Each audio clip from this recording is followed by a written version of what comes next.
a sea of people all around it. But his daughter was really excited, and I think they're having a great time. Good.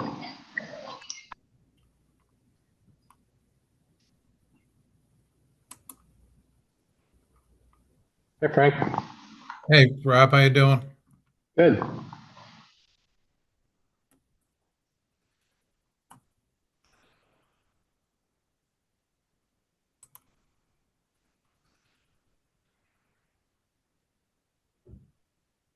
How many are you expecting, Rob? Any idea?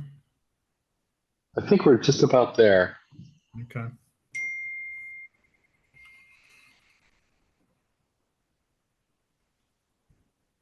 Cindy, do you have, I don't know if since you were the organizer, if people responded to you. No, I mean, I sent out these meeting invites so long ago. Yeah.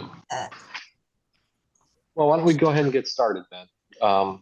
There was an agenda that went out. It's kind of brief. I think the most important piece of information to share with the group is where we ended up in terms of state funding for Connecticut 250.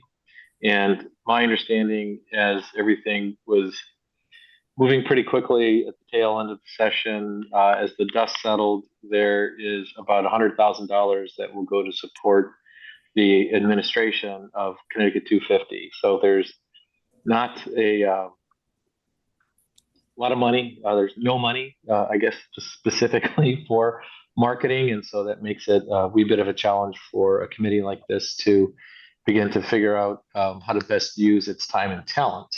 One of the things I just want to ask is if people have some ideas about low-cost marketing options or other funding options. Certainly be thinking about things from that perspective. My hunch is that we'll probably be in a situation where organizations like the Connecticut Museum and others will be using some of their existing funds if they're able to get some outside grant funds to support programs and activities that relate to the 250th. It would be helpful, I think, to be able to have a website to gather this information so that people would know what was going on. So I don't know if people have had a chance to see. Yeah, Rob, if I could interject, there's been a new twist in all of this since I spoke to you yesterday. We talked today. There's been a new twist since we talked today. Go ahead. I can't make this up. I've shared this with Chris Reagan over lunch, but there appears to be still ARPA money that has not been allocated yet. There was an energy bill that they had put into the legislature to fund for $6 million. The legislature didn't pass. So that $6 million went back into the fund. Talking to the governor's office, there appears to be maybe another $30 million of ARPA monies dwindling in from things that weren't done, accomplished, finished in time. And there was a deal that was cut between the legislature and the governor's office that the remainder of the ARPA monies, 40% would go to UConn, 40% would go to higher education, and the remaining 20% would be at the discretion of Lamont. So when I learned of that, I had a conversation with Anthony and asked him to run over to the governor's office and make a pitch on our behalf to see if we could secure some of those ARPA monies that are going to be at his disposal. So that's the latest and the greatest. I can't make this stuff up. All right. So I guess there's still some hope that there might be some funds, I guess, is what you're saying. So yeah, perhaps it's a little premature to say that there will not be any. Just in conversations I've had with both Jason and with Denise Merrill, there's still every intent to do what we can as a group in terms of overall fundraising. But that's a difficult task. So hopefully there'll be more funds to be able to use. So in the spirit of making the best use of people's time, I thought that looking at, I don't know if people have reactions or comments about the existing Connected 250 website. There are a number of other states that have more in-depth, sophisticated websites. I shared about a half dozen of those with Frank a little bit earlier today, and we did have a brief conversation about the possibility of perhaps pursuing in-kind support from some marketing companies that might be able to use those as a model to make a little bit more of a in-depth website. Cindy, I don't know if you could comment about the work that you have done in terms of the existing website and so kind of like lay the groundwork for where we are today, and maybe there could be a bit of a discussion about potential use of the existing website to market some of the activities. Yeah, Rob, just a comment. I went through some of those websites that you sent me, particularly North Carolina, South Carolina, Virginia, and they're just kind of like light years ahead of where we should be at this point in time. I mean, they really put together some nice stuff that obviously I think is going to help them. Rhode Island was another one that I looked at, and I thought that they did a nice job. So I'd encourage the group, if you can send it out to the whole group, Rob, it might be helpful. They can get some ideas as to what it is. I think the website that we have now is more informational than it is marketing. Yep. All right. And I think that, that's a good start. But I think, if we can find a vendor that's willing to do maybe an in-kind donations, take credit, do some of the work that needs to be done on it. I had a conversation with Anthony about some of the things that are kind of missing. And I'll be meeting with some of our marketing members from the Tourism Coalition this week and next week to see what their interest level might be. We can get some of that moving. But before you jump in, Cindy, I just want to say that you're right, Frank, that the half dozen or so that I shared with you are light years away. The thing that they have in common is most of, if not all of those, have significant funding from their states to help support their effort. I totally concur with that. Yeah, and there are other states like New York who has no presence at all, and so even though what we have is informational, it's better than most, not as good as some. So I just wanted to put that out there. Yeah, I mean it's a good first step, but I think we need, if we're going to be competitive in this 250 competition, particularly with Massachusetts and New York, we need to get there sooner rather than later. Well, I think we got to figure out what the ask is going to be. If we're going to look for partners to sponsor something or get involved, is what are we asking them to put up? And what's that dollar amount going to need? What do we need? Yeah.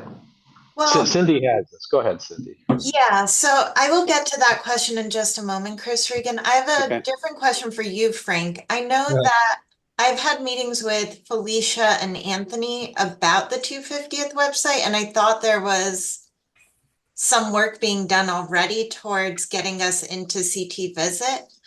Do you know anything about that? I know that he has had some conversations with Felicia and trying to get Jill Adams maybe to do some of this work kind of pro bono in lieu of some sort of a sponsorship. There was a couple of items that Anthony mentioned to me. An intro page capable of housing a video, kind of events uploading by external partners, industry engagement, including downloads of logos and messaging, press page for recent news, and connectivity to social media. I know they also want to kind of link it to Connecticut CT. I mean, all of these issues obviously need to be kind of discussed and move forward. What the cost factor is on this, I'm not really sure. Okay. And Cindy, you've done a good job with what you had to work with. We're just trying to find mechanisms to kind of help you kind of take this to the next level. Oh yeah, no. I wholeheartedly agree. My understanding was that website would be ready to go by July 4th in my last conversations. And so it sounds like that might not be the case anymore. That is not the case. The best case scenario, I guess, would be October at this stage. Okay. All right. That's good to know. Yeah. But so otherwise, I think we've put together sponsorship packets. I'm happy to share those with anybody who might be interested. And we're looking to raise 5 million from the private sector at this point, really focused on So using. you do have that $5 million budget that you could kind of bring up on your screen and share with the group. I think because there's really kind of two budgets out there, one for the 5 and then one for the other 35 million that we were originally looking for over the 4 years. Yeah. And I think there's some confusion on people's part of which budget we're really talking. While you're doing that, if you haven't seen the chat, Cindy threw a lot of the websites from a lot of states into the chat if you're interested in taking a look. I'd say Virginia is probably one of the best. So that's one if you want to sort of take a look at it in rank order. Yeah, I was impressed, Rob, with what Virginia, North Carolina, South Carolina did. And I didn't look at them all, but went through them quickly, and there was, lots of useful information. Just not information, but in terms of marketing. Mm. Yeah, Virginia is they had 6 million from their state legislature, and I don't know how the dust settled, but they were trying to get another 40 with this current legislative session. So they're way out there.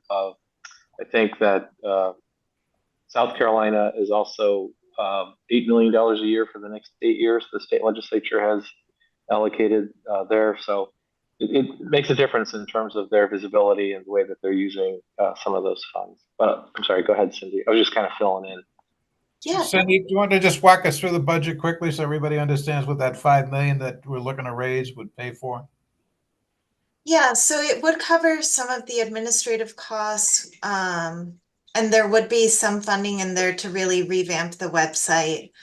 In addition to that, we're looking for 2.5 million for cultural grants. That's a huge part of what we're hoping to do. So supporting public arts and public humanities projects around the state. And I think this comes out to closer to 5.5 million. Hoping that the state at least continues to give us 100,000 a year if we can't get them to put in more. We're looking at 750,000 to support some educational endeavors, supporting teachers and creating fellowships for new scholarship. Engagement costs, which includes an exhibition that would be shared with committees, municipal 250th commission committees around the state. And then some funding for marketing and tourism. I think if state funds come in higher than the 100,000 we've been getting on an annual basis, we're happy to revisit this number. This 35 million in capital improvements is bonding that has now been confirmed far lower than that. So we need to update that number. I understand, Cindy, that number is 12 million, which Lamont's going to lower. Okay, good to know. The last I heard was 8, so. The other comment I might make is, I don't know if you looked at the ARPA monies that were allocated to DECD, but they've got 575,000 on one item and 250 on another for staff for grant administration. So I don't know if you can tap into any of that money. That might be a conversation you might want to have with Liz. Yeah, as of right now, I don't believe we can use that for a whole lot. It really is restricted to administering a handful of grants.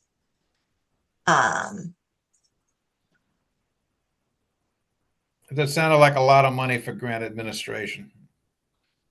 I think there are some fears around ARPA and the amount of administration that there's going to have to be. Okay. It's my understanding, but. So Cindy, over what period of time was that 550 budget? Got to be spent by the end of the year. No, but wait, so the 550 that Frank is talking about, yes, would have to be by the end of the year. The budget that I shared on my screen would be through 2028. 28, right. Yeah. Okay. I mean, if the possibility exists, you could grab some of that money to help you out, Cindy, with the administration of this stuff. Worst they can say is no, which they've been good at lately. Yep. they have been excellent at that. So we've just been given the warning that it is going to be hard to touch any of that. So that's just at least the line that DECD is towing right now. Okay. So I guess I'm just curious with the group. We talked a little bit about websites, or a couple for you to take a look at. Frank, you talked about some conversations about possible in-kind contributions of some marketing companies, and Cindy, you referenced that there's already been some discussion along those same lines. So what are the right next steps? It would seem to me to have a virtual presence in terms of what's going on with a website would be somewhat of a priority for a group that's interested in marketing Connecticut 250. So is it a discussion with Anthony or with Adams and Knight? What could be done to be helpful? I think it's a conversation that needs to include Anthony, and then if one of these companies is interested in doing it, then we should have a conversation with them. I think that would be a logical next step, so that Cindy and Anthony and whoever the marketing company may or may not be, or we're all kind of on the same page and we're not wasting time and resources. But don't you think we need to see how the dust settles with whatever the funding might be based on this late information that you have? Because it could be pro bono or it could be paid. Right. I guess the problem with the money, as I'm hearing from the governor's office, is they may wait till August, as late as August and September, to dole it out. All right. Let's see if we can get it done pro bono then. I mean, if you can get it done pro bono and, the company's reputable and, they've got some good credentials, we can move this process along, because, me personally, I think we're kind of behind the 8 ball a little bit where we really should be at this point. Particularly looking at what some of the other states have done. Rob, if I can jump in with a quick question here, now that I'm sitting on a different side of a desk from the nonprofit side, it struck me, and maybe I guess this is more of a question for Cindy, as the America 250 process has moved forward in Connecticut, has the Connecticut Council of Municipalities been involved at all? Have they? Okay. It was whenever I first got here, I said, hey, there's this America 250 effort. We should go ahead and get the Enfield America 250 committee stood up. And everybody was like, the what? When is that happening? There was a real lack of information there. So I don't know how much CCM is pushing or where that's going. And then kind of underneath that is CEDIS, which is the economic development group that's sort of associated with them. And it makes me think, just in terms of the private fundraising off of those companies and such, those economic development people tend to be a gateway to a lot of the big businesses in the towns. They know the big business players in a way that maybe other people do not, cold calling up, here in our community, we've got an Agrimark facility. We've got, those kinds of places. It's a shame Lego's leaving, although they're not leaving before 2026. So, but those are the kind of connections that maybe some of these economic development people could be a connection with. I'm too new into the system to really be able to call up CEDIS and say, hey, I got an idea. But if CCM's already been kind of connected, maybe giving them a little extra push or having a specific conversation. And the reason I bring that up, Rob, is that you're talking about some in-kind kinds of stuff at a very micro level.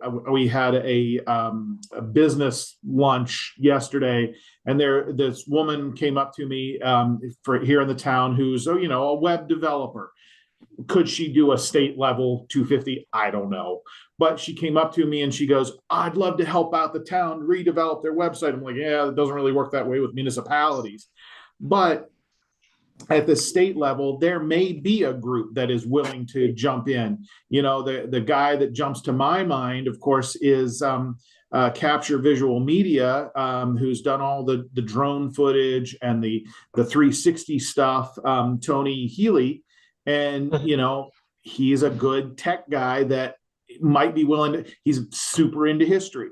You know, what could he throw at us? What would he be willing if he's got his logo slapped on this thing as a major partner? So it just kind of makes me think about that, some of the economic development groups that they might be able to spider web out in a way that kind of the nonprofit side might not be able to.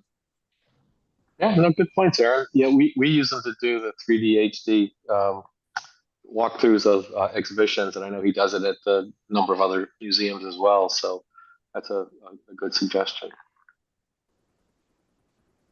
And I will mention just on a side thought, as the legislature was finishing, I'm the chair of Connecticut Preservation Action. We had a really nasty looking bill that was going to gut kind of the process that State Preservation Office was going to do. That's neither here nor there. But we have been trying to build a little bit of a preservation caucus.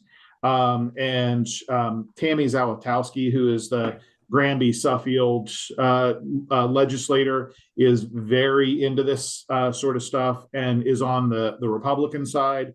So if we're looking for somebody who could really support this and kind of give a push from, you know, one side of the desk, she is absolutely an ally for any of this history types of stuff. She is an old book dealer and collector, and is just somebody who would be very into it. And it will come to me eventually. The other person, she's a representative from along the coast, and Heather her Summers? degrees are in what's that? Heather Summers? No, she's relatively new, and her degrees are in historic preservation. And so from the Democrat side, that's going to be our kind of our two co-chairs for the caucus. If I think of it, I'll post it, but just something to put out there if we need them as we go ahead. Great, thanks, Aaron. Any other thoughts or comments about the website, the budget? Frank, thanks for the late-breaking details. There's still hope that there might be some funds to do something. Hey, Rob, I got a question for you. On the Virginia website, yeah.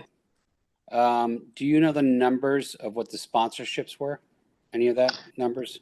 I know the lead sponsor was $1 million. Was that Dominion? Dominion, yeah.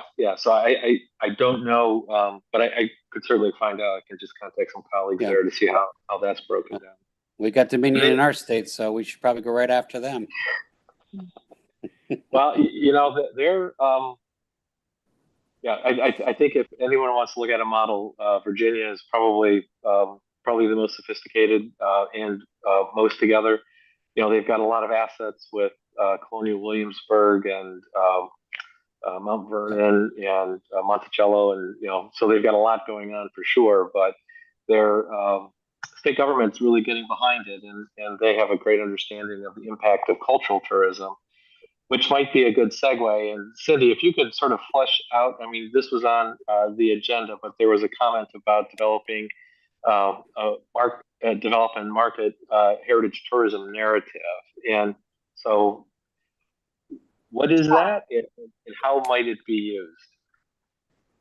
So we are getting questions occasionally from legislators and other people when we say that we're looking to raise funds for marketing and for heritage tourism. We've had questions about what is the story beyond economic development. What is the story that we're pitching in terms of Connecticut and heritage tourism, and what we are wanting people to come to Connecticut for? Why would they come to Connecticut over Massachusetts?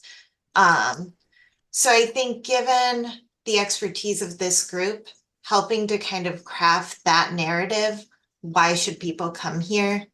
And what are we selling in terms of marketing would be really helpful for any ideas that folks might have.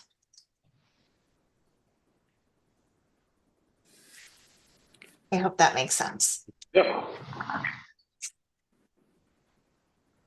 You know, Aaron, I know that you've had a lot of life experience in this arena, and was this? So this sounds like it's more than a tagline. It's probably less than a case statement. I was just curious with your experience in, I think it was Maryland.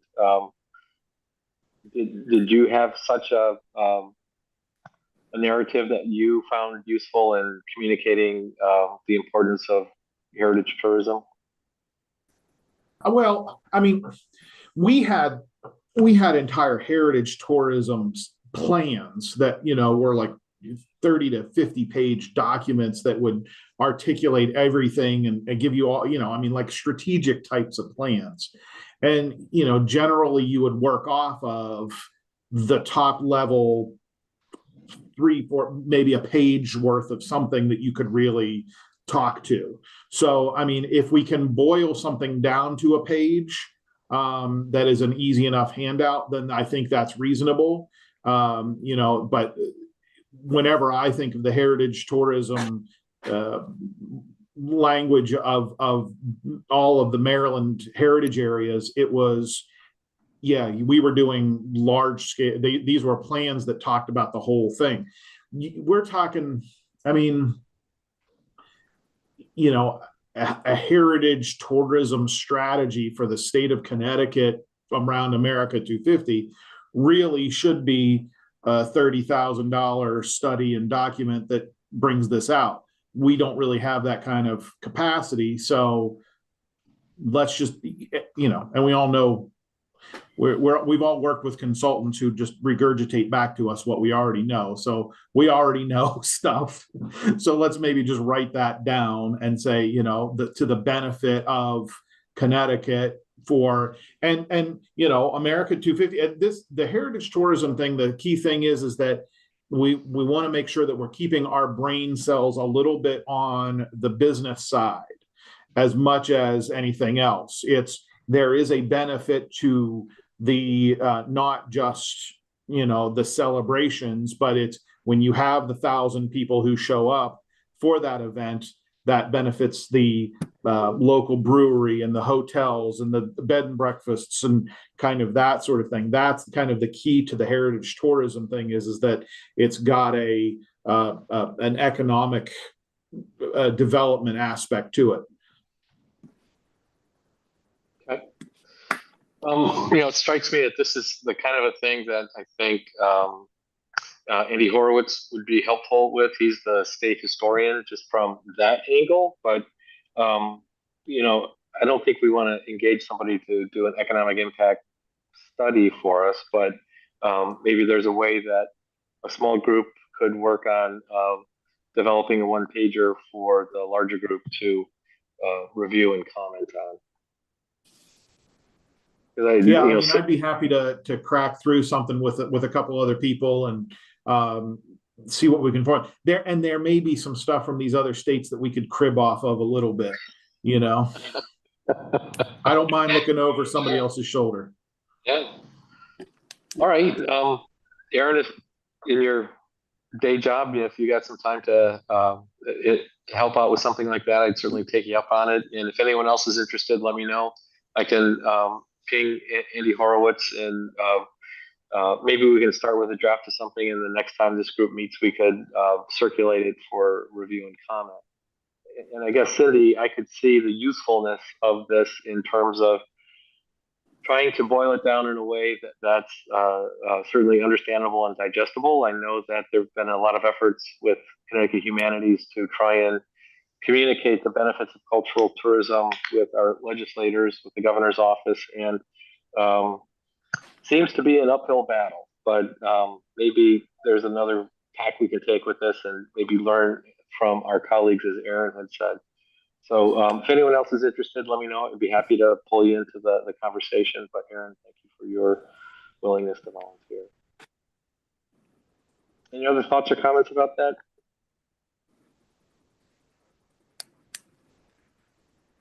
I see Frank reaching for his mute button. No, I'm good. I'm good. All right. Any other comments? Any other business? All right. I think we're adjourned. Thank you very much, everybody. Thanks, Rob. Thanks, Cindy. Thanks. Thank you.